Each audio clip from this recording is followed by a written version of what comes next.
날씨가 추워지면 이제 가을이 깊어가는 것 같고 이제 곧 겨울이 온다는 사실을 우리가 인지합니다. 그죠? 사람들은 계절의 변화를 읽을 줄 압니다. 이제 비전센터에 성탄 트리가 이게 세팅이 될 거예요. 그럼 여러분 뭘 느끼게 됩니까? 아, 예수님 생일이 다가오는구나. 이게 이제 징조고 사인입니다. 그죠? 오늘 예수님 지금 하시는 말씀이 뭐냐면 무화과 나무의 비유를 배워라. 그 가지가 연하여지고 잎사귀를 내면 여름이 가까운 줄 아나니, 이렇게 이야기를 하시면서 마지막 날들에 관한 시간들, 그리고 성도는 어떻게 그 시간을 대응해야 되는가, 여기에 대해서 말씀을 나누는 겁니다. 자, 이 말씀을 지금 누구에게 하는 말씀일까요? 예수님이. 네, 우리에게. 그게 이제 가장 큰 정답이고요. 사실은 이 말을 12제자가 다 듣는 게 아니에요. 어떻게 할 수 있을까요? 이럴 때는 그냥 앞으로 가보면 돼요. 자, 오늘 13장이니까 13장의 처음을 한번 보세요. 13장의 처음. 우리가 이때 또 잊을만 하니까 다시 체크해 봐야 되겠습니다. 이 말씀이 왜 나오느냐면 예수님이 성전에서 화요일 날 여러 사람과 대화를 했습니다. 그죠? 대화를 했습니다. 그 대화가 끝나고 성전에서 나오십니다. 성전에서 나오실 때 제자 중 한 사람이, 선생님, 야, 이 건축물 너무 멋있지 않습니까? 그러니까 헤롯 대왕이 만들어줬던 성전을 보면서 감동을 받는 거예요. 그럴 때 예수님이 찬물을 탁 끼얹습니다. 2절에 보시면 예수께서 이르시되 네가 이 큰 건물들을 보느냐? 돌 하나도 돌 위에 남지 않고 다 무너질 것이다. 성전의 돌들이 무너진다는 건 뭐예요? 망한다는 거잖아요. 근데 하나님의 임재의 상징인 성전은 사실 망할 수가 없는데 그런 날이 온다는 거예요. 돌 하나도 돌 위에 남지 않고 전부 다 무너진다는 거예요. 사실 역사적으로 보면 구약에서 성전을 제일 먼저 만들었던 왕이 누구입니까? 다윗의 아들이었던 솔로몬이었죠. 솔로몬의 성전은 엄청난 성전이었어요. 진짜 금으로 다 도배되고. 그런데 하루아침에 애굽의 왕 시삭이 와서 한번 칩니다. 그때 치고 실제로 그 성전을 완전히 무너뜨리는 또 왕이 등장하는데, 바벨론의 느부갓네살이라는 왕이 와서 예루살렘 성전의 기물들을 다 옮겨버려요. 그때 같이 갔던 사람이 다니엘 같은 사람들이죠. 그러니까 전혀 상상도 못한 일이 일어난 거예요. 근데 하물며 이 헤롯 성전은 뭐 솔로몬 성전보다도 더 규모는 크다 할지라도 그 성전도 여전히 성전의 역할을 감당하지 못하니까 무너진다는 거죠. 지금 이 당시 예수님 당시의 성전은 성전으로서의 역할을 전혀 그 역할을 감당하지 않아요. 이제 종교적 타락으로 말미암아 종교 개혁의 대상이 되었습니다. 그 앞에 사건이 뭐였습니까? 과부의 두렙돈 사건이 나오잖아요. 그 과부의 생활비 전부를 넣어야 하는 그 종교적 폭력성. 너도 먹고 살아야지. 헌금은 네가 좀 더 넉넉해지면 해도 되라고 말하지 않고 무조건 헌금해라고. 내일의 양식을 고민해야 될 아무것도 가진 것 없는 그 과부의 그 동전 2개도 반드시 받아내야 되는 성전이면 의미가 없는 거죠. 그러니 예수님이 아주 이 성전에 대해서 이제 날카롭게 얘기하시는 겁니다. 이 큰 건물을 보느냐? 하나도 안 남는다. 무너질 것이다. 그리고 이제 제자들은 그 얘기를 들었으니까 놀랐겠죠. 그리고 이제 산으로 올라갑니다. 그 산이 감람산, 올리브산에 올라갑니다. 이 올리브산이 성전이 있던 시온산보다 더 높았어요. 그러니까 예를 들면 안산보다 요 옆에 있는 인왕산이 더 높아요. 그러니까 인왕산에서 안산을 보듯이 감람산에 딱 올라가서 성전을 이렇게 내려다보면서 성전의 상황들과 예루살렘 전체 도시를 이렇게 보면서 4명의 제자가 조용히 묻습니다. 그 4명의 제자가 베드로, 야고보, 요한, 안드레였던 거예요. 이제 3절에 나오죠. 3절에. 그러니까 지금 12제자가 아니었고 이 8명이 어디 갔는지 모르겠지만 이 4명의 제자들이 조용히 묻습니다. 예수님, 우리에게 알려주십시오. 어느 때에 이런 일이 있겠으며 이 모든 일이 이루어지려 할 때에 무슨 징조가 있겠습니까? 그러니까 멸망 앞에 어떤 징조가 있을지. 그래서 예수님이 하시는 핵심 말씀이 뭐냐면 너희가 미혹을 받지 않도록 주의하라는 거예요. 그렇죠? 그 미혹을 받지 않는 대표적인 게 거짓 메시아들과 거짓 선지자들이 와서 큰 이적과 기사를 행할 때 믿는 자들도 넘어갈 수 있다는 거예요. 택한 자들도 미혹을 받을 수 있으니까 스스로 조심해라는, 깨어 있으라는 거죠. 이제 그런 흐름 속에 있는 거예요. 그런 흐름 속에 있다가 이제 오늘 본문으로 딱 옵니다. 자, 제자들은 궁금하죠. 예수님, 이게 언제 일어날 일입니까? 언제? 그러니까 시간을 알고 싶은 거예요. 시간표에 되게 관심이 많아요. 언제요? 되게 궁금한 거예요. 여러분, 왜 궁금해? 미래를 알면 좋잖아요. 미래를 조금 더 알면, 여러분 내일 만약에 내일 하루의 일을 여러분이 다 알아요. 그럼 여러분 제일 먼저 해야 될 게 뭐예요? 주식을 사셔야 돼. 아니면 로또를 사야 돼요. 토요일 날 로또 당첨 번호가 나오잖아요. 그럼 토요일에 그 저녁 시간대에 일을 안다면 여러분 내일 당장 로또를 사셔야 돼. 그리고 느긋하게 1등 번호를 기다리는 거예요. 왜요? 내가 될 줄 내가 안단 말이에요. 그 말은 뭐예요? 미래의 시간을 알면 안심이 돼요. 안심이. 그런데 그 미래의 시간을 하나님이 안 열어주셔요. 그러니까 제자들은 언제입니까? 라는 시간표에 관심이 있을 때 예수님은 오늘 어떤 말씀을 하시냐면 그게 중요한 것이 아니라 너희들이 어떻게 이 마지막 때를 살아야 할지에 대해서 그 삶에 대한 태도를 얘기하신다는 거예요. 그 삶에 대한 태도의 핵심이 뭐예요? 33절부터 37절까지 계속 나오는 거. 제가 뭐 설교 때마다 반복되는 거 잘 보라 하셨잖아요. 뭐예요, 여러분? 깨어 있으라. 또 깨어 있으라. 깨어 있으라. 마지막에도 깨어 있으라. 총 4번이 나오는 거예요. 이게 태도라는 거예요. 태도. 너희들은 언제, 도대체 예수님 언제요 이런 일이 일어나는데요? 라는 시간에 대한 관심이 있을 때 예수님은 아니야. 이 마지막 때를 어떻게 맞이하고 준비해야 할 종들의 자세에 관한 그 태도의 얘기를 하시는 거예요. 자, 이런 흐름입니다. 자, 무화과 나무가 있습니다. 무화과 나무는 예수님 당시 그 이스라엘 지역에 무화과 나무는 당연히 겨울에 잎을 내지 않습니다. 봄이 오면 부드러워지고 잎이 나기 시작하고 그러다 보면 이제 무화과 나무에 잎이 이제 나기 시작하면 곧 어느 계절이 온다? 여름이 온다. 그죠? 성탄 트리가 걸리면 성탄절이 곧 오겠구나. 이제 성탄절 감사예배가 곧 드려지겠구나. 가을에 단풍이 짙어지면 곧 겨울이 이제 오겠네. 날씨가 많이 찬 공기가 확 느껴지면 이제 곧 눈이 오겠구나. 하늘에 구름이 많으면 비가 오겠구나. 이런 날씨에 대한 징조를 읽을 줄 알면서 영원한 세계에 대한 징조, 이 세상의 마지막 때 그리고 그 마지막 때를 지난 예수님의 재림 이후에 영원한 하나님의 나라에 대한 그 징조에 대해서 눈을 뜨라는 거예요. 날씨는 그렇게 분별하고 시대의 흐름도 읽을 줄 아는 사람들이 왜 마지막 때는 무관심하냐? 그러니 사탄은 지금도 어떤 걸 공격할까요? 성도들이 마지막 때에 관심을 닫도록 만들겠죠. 그게 전략이겠죠, 여러분. 그죠, 여러분? 그러니까 태평하다. 그냥 하루 먹고 잘 살자. 뭔 내일을 고민해. 그냥 하루 먹고 그냥 배부르게 등 따시면 되지. 전혀 미래를 준비하지 않는 거예요. 그럴 때 오늘 말씀해 보면 주인이 언제 올 줄 모르니까 깨어 있으라는 거예요. 자지 말고. 그 얘기를 하시는 거예요. 자, 그러면서 여름을 얘기합니다. 그 가지가 연하해지고 잎사귀를 내면 여름이 가까운 줄 알듯이 너희가 이런 일이 일어나는 것으로. 이런 일은 뭐였습니까? 이런 일, 그 앞에 이야기. 미혹을 받지 말고 거짓 선지자 나오고 태양이 빛을 입고 달이 빛을 입고 그 앞에 어떤 천체의 징조들도 나오죠. 그런 이야기들이죠. 나라가 나라를 치고 각 지역에서 지진이 나고 전쟁이 나고 기근이 있고 이런 일들이 예수님 지금 13장에서 쭉 얘기했단 말이에요. 종말에 일어날 일들에 대한 것.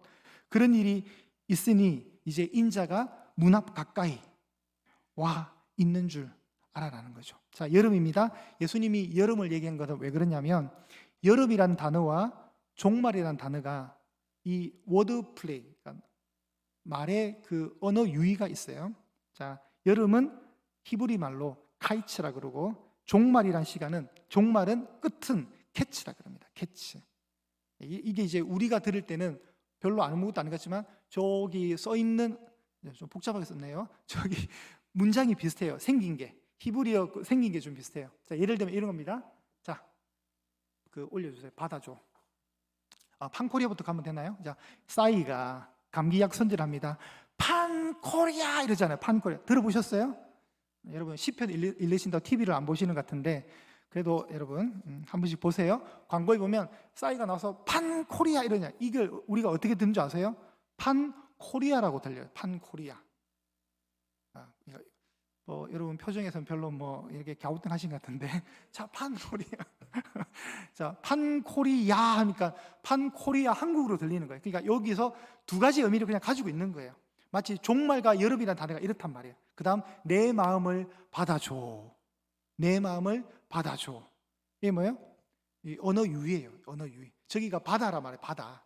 바다에 지금 뭐죠? 저런 걸 말하죠. 지자체에서 그죠? 유치하면서 저런 걸 한단 말이에요. 저기 사람들이 다 있는데 제가 다 잘랐어요. 사람들. 여러분 저 사람 누군가 싶어가지고 다 자르고 저게 중요해요. 내 마음을 받아줘. 원래 어떻게 해야 돼요? 엔터 치시면 내 마음을 받아달라.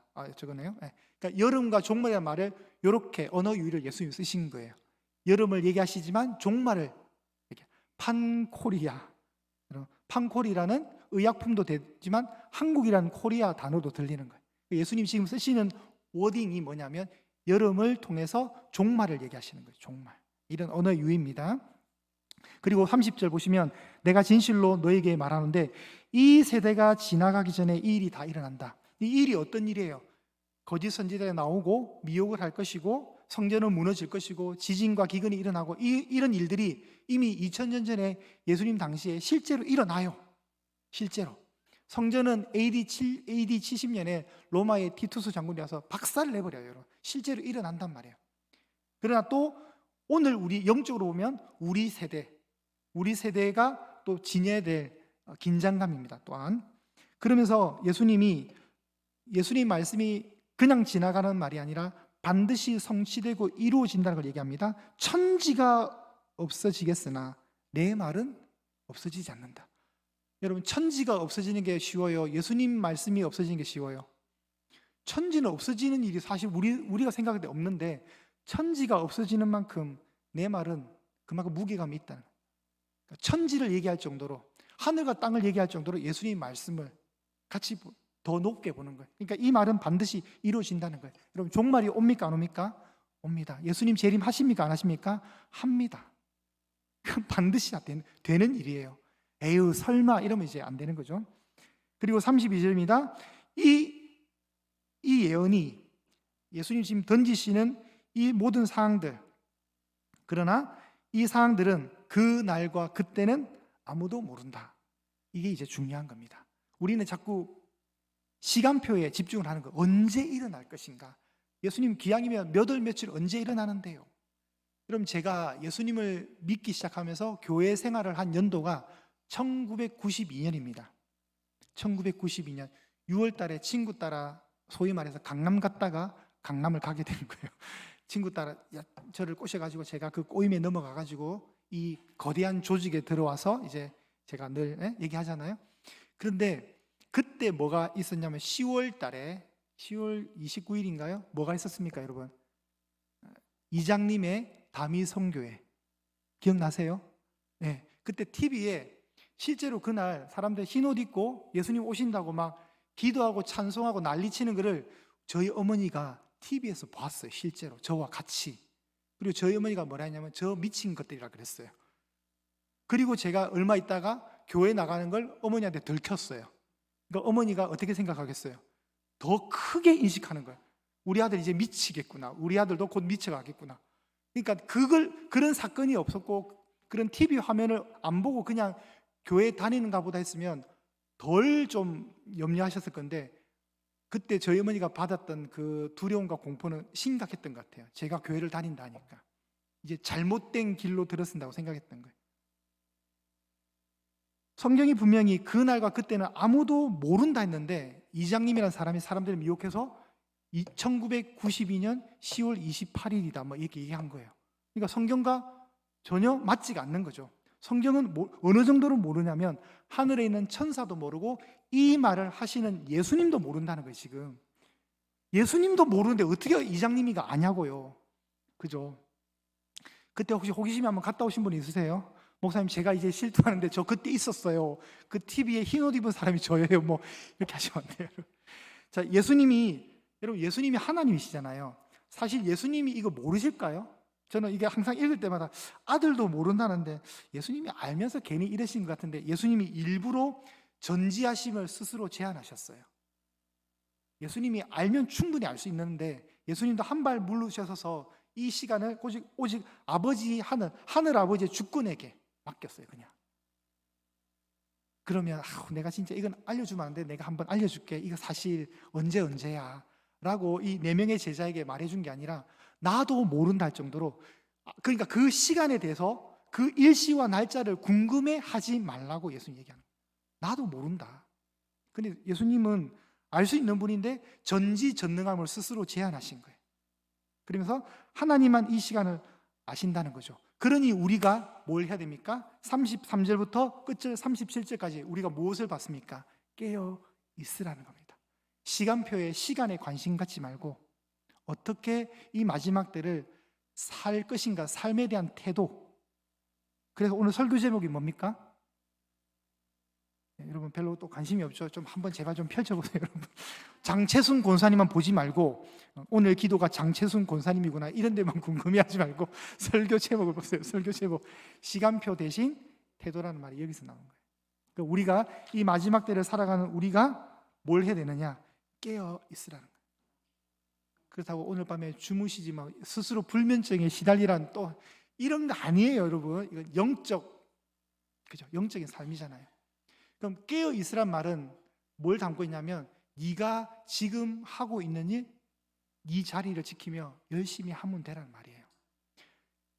그 다미성교회처럼 직장 다 내려놓고, 그죠? 뭐 예수님 내일 오실 건데 뭐 이거 해서 뭐 해서 막 흰 옷 입고 막 찬송 부르는 게 아니라 그냥, 여러분, 그래서 예수님 비유에 밭을 가는 사람이란 말이 나오죠. 한 사람은 두고 한 사람은 데려가면 당한다 그러잖아요. 그 밭을 간다는 말이 뭐예요? 농부는 여전히 그냥 자신의 일을 하고 있던 거예요. 뭐 특별한 거, 이제 예수님 올 거니까 나 특별한 거 준비해야 되겠구나, 금식하고 기도로 준비하는 거 아니라 그냥 여러분 일을 하시면 돼요. 지하철 타고 있으면, 지하철 타서 어디 갈 거면 홍제역 가셔서 저 경복궁 가고, 그때 예수님 오시는 거예요. 여러분이 만약에 직장에 있으면 집에서 살림을 하다가 예수님 맞이하면 되는 거예요. 그냥 청소하고 있을 때 청소기 켜놔 예수님 오실 수 있는 거예요. 그냥 일상적인 행동들을 그냥 하는, 교회 오셔서 충성하고 봉사할 때 그 일들 하시면 되는 거예요. 뭐 이제 예수님 올 것 다 됐는데 뭐 내가 뭐 해, 이게 아니라 이제 우리의 삶의 태도는 깨어서 우리가 지금 몸담고 있는 공동체와 삶의 현장에서 그냥 평범하게 그 일을 계속해 나가면 된다는 거예요. 자, 계속 보겠습니다. 주의하라, 깨어 있으라, 그때가 언제인지 알지 못한다. 딱 얘기하시죠? 자, 그래서 주인의 이야기를, 종에게 임무를 주고 떠나는 주인의 이야기를 합니다. 가령 어떤 주인이 집을 떠나 다른 나라로 갑니다. 그 종들에게 각각의 고난을 줍니다. 각각의 사물을 맡깁니다. 그러면 그 사물을 맡긴 사람은 뭘 하면 돼요? 주인에게 부여받은 그 일을 하면 되는 거예요. 예안교회 권사님, 예안교회 장로님, 예안교회 집사님이면 그 직무를 하면 되는 거예요. 그냥 하면 돼요. 그리고 문지기에게 말합니다. 깨어 있으라, 명화가 같으니 그러므로 깨어 있으라. 집주인이 낮 시간대는 안 온다는 거예요. 여기 보시면 언제 올지 혹 저물 때, 밤중, 닭이 울 때, 새벽일지 모른다는 거예요. 전부 다 낮은 아니에요. 전부 여러분 다 컴컴한 때만 얘기하는 거예요. 컴컴한 때만. 희한하게, 그죠? 저물 때, 한밤중, 닭이 울 때, 새벽. 이게 다 여러분 모든 시간대, 어둠의 모든 시간대를 그렇게 표기한 거예요. 여러분 사실 출애굽이 언제 일어났습니까? 출애굽, 여호와의 밤, 그죠? 밤에 일어난 거예요. 밤에. 자, 인생의 시간들 속에 이 일들이 일어나는데, 그때 이제 36절에 호련히 그 주인이 와서 그 종들이 자는 것을 보지 않도록 하라는 겁니다. 아유, 뭐 우리 주인 뭐 언제 올지. 여러분, 예수님이 우리에게 시간을 알려주면, 자, 날짜를 우리가 알게 되면 우리가 어떤 태도가 오냐면, 이게 우리가 그 날짜를 알게 되면 준비를 하는 것이 아니라 미루기 시작한다는 거예요. 아직 남았네? 이러고 있는 거예요. 그럼 긴장감이 확 떨어지잖아요. 그죠? 예수님이 다시 오신다는 것은 심판의 주로도 오지만 교회 공동체가 볼 때는 신랑이 오시는 거예요. 여러분, 연인, 우리가 뭐 부부의 세계는 현실의 세계고 전쟁터와 같은 가정이지만 사실 연애할 때 썸 탈 때 얼마나 좋아요. 얼마나. 그죠? 갓 이제 사귀기 시작할 때 지금 우리 이주성 목사님처럼 따끈따끈할 때 그죠? 지금 홍 목사님처럼 애 태어나갖고 막 밤에 잠도 못 자고 막 눈 벌게지게 이런 거 말고 이제 결혼을 앞두고 이 설레일 때 여러분 그 약속 장소에 남자가 도착해서 사랑하는 여인이 올 때 시계를 보면 어떤 느낌일까요? 아유 제발 안 왔으면 좋겠다 이러면서 여러분 기다릴 거예요? 아니잖아요. 언제 올지 계속 시계 보면 체크하는 거예요. 이게 교회가 신랑 되신 예수님을 맞이해야 될 사랑하는 분을 기다리는 마음의 자세라는 거예요. 이게 공포감이 아니라. 그래서 시간을 알려주지 않는 것이 진짜 복입니다. 복. 우리가 시간을 안다면 열심히 뭐 기다릴 것 같아요. 만약에 1년 뒤다. 그러면 1년 동안 여러분 열심히 준비하는 게 아니라 게으른단 말이에요. 게으른다고. 아유 아직 시간 많이 남았네. 주로 그래요. 제가 그걸 어떻게 할 수 있냐면 뭐 제자훈련이라든가 또 이렇게 뭐 성경 아카데미 같은 거 해보면 제가 숙제를 이렇게 내줘요. 몇 절부터 몇 절까지 읽어오세요 이러면은 보통 오늘 목사님이 읽으라 했지 해서 집에 돌아가서 절대 잊지 않습니다. 네, 보통 보면 꼭 하루 전 아니면 당일날 아이고 맞다 숙제 안 했네 이게 우리 모습입니다. 그래서 이 모든 걸 아시기 때문에 미리 알려주지 않는 겁니다. 여러분 한번 해볼까요? 제가 다음 주 수요일까지 마가복음 13장을 다 읽어오세요 이러면 여러분이 오늘 가서 읽지 않는 이상은 그냥 평범하게 살다가 갑자기 수요일날 되면 이거 목사님이 읽어오라 그랬는데 그때부터 급해지는 거예요. 이런 우리의 속성이 있다는 거예요. 그러니 주시지 않는 겁니다. 미래 시간을. 자, 결론입니다. 37절 깨어 있으라 내가 너희에게 하는 이 말은 모든 사람에게 하는 말이니라 하시니라. 이제 4명의 제자가 아니라 오늘을 사는 모든 교회 공동체, 이 지구상에 존재하고 있는 믿음의 형제 자매들에게 말씀하시는 말입니다. 그러니 여러분 이제 우리가 어떻게 살아야 되냐면 그 주인의 발소리를 기다려야 됩니다. 주인의 그 발소리를 사모하셔야 됩니다. 근데 어떤 마음으로? 사랑하는 마음으로. 여인을 기다리던 그 남자의, 사랑하는 자매를 기다리는 그 형제의 모습처럼 사랑하면서 기다리는 겁니다. 여러분 예수님 오셨으면 좋겠습니까? 네. 세상은 지금만 살아라고 할 때 우리는 성도된 우리는 영원한 것을 바라보면서 지금을 살아야 되는 겁니다. 영원한 것을. 자, 아까 얘기했듯이 사람들은 계절의 변화도 날씨의 변화도 읽을 줄 아는데 영원한 세계에 대한 그죠? 그 징조에는 별로 무관심해요. 그리고 세상은 계속해서 무관심하도록 성도들을 아둔하게 만드는 작업들을 합니다. 근데 성도는 항상 깨어 있는 겁니다. 세상을 보면 혼탁하고 어렵고 혼란스럽잖아요. 지금 현대도 다 그렇잖아요. 그러니 이 말은 뭐냐면 점점 어두워지는 이 세상에 새벽이 오고 있다는 겁니다. 그리고 이 말은 2000년 전에 예수님이 감람산에서 하신 말씀이에요. 2000년 동안 예수님 아직 안 오셨어요, 사실. 그죠? 그런데 분명한 것은 우리가 2000년간 아무런 일이 일어나지 않았지만 앞으로 남은 2000년 전에 예수님 오실 거예요, 분명히. 그죠? 우리가 지나온 시간보다 이제 예수님 맞이할 시간이 더 짧아요. 어떤 면에서는. 제가 합의 4000년 후에 오신다고 감히 이렇게 하는 건 아니에요. 우리가 다 알아요, 벌써. 말세다. 알잖아요. 세상의 끝이 오고 있다는 거. 왜냐하면 이 돌아가는 판세가 노아의 홍수 때 소돔과 고모라 때 갔거든요, 지금. 인간의 죄는 더 그죠 관영해지고 있고 우리가 다 알아요. 그러니까 우리가 뭘 받아야 됩니까? 주님의 오실 날을 계산하지 말고 주님이 오실 날까지 계속해서 살아내는 겁니다. 깨어서 이것은 반드시 일어날 일입니다. 세상의 끝은 있습니다, 여러분. 그죠? 세상의 끝은 반드시 있습니다. 그럴 때 성도는 그 끝날을 그 심판의 어떤 종말 저주가 아니라 사랑하는 우리 신랑 되시는 예수님이 오시는 날이다. 그래서 기쁨으로 맞이할 준비가 되셔야 합니다. 부디 그렇게 살아가십시오. 조금만 더 늦게 오십시오 이런 말 하지 마시고 신랑 되신 예수님이 언제 오시더라도 여러분은 당당함과 떳떳함을 잊지 마십시오. 아유 한참 죄 많이 짓고 있을 때 오셨네 이러면 부끄럽잖아요. 그죠? 영적인 컨디션이 좋을 때 오셔야 되는데 한참 다운되고 낙심되고 있을 때 예수님 오시면 당황스러울 거 아니에요. 그러니 깨어서 항상 있는 저와 여러분 되시기를 축복합니다.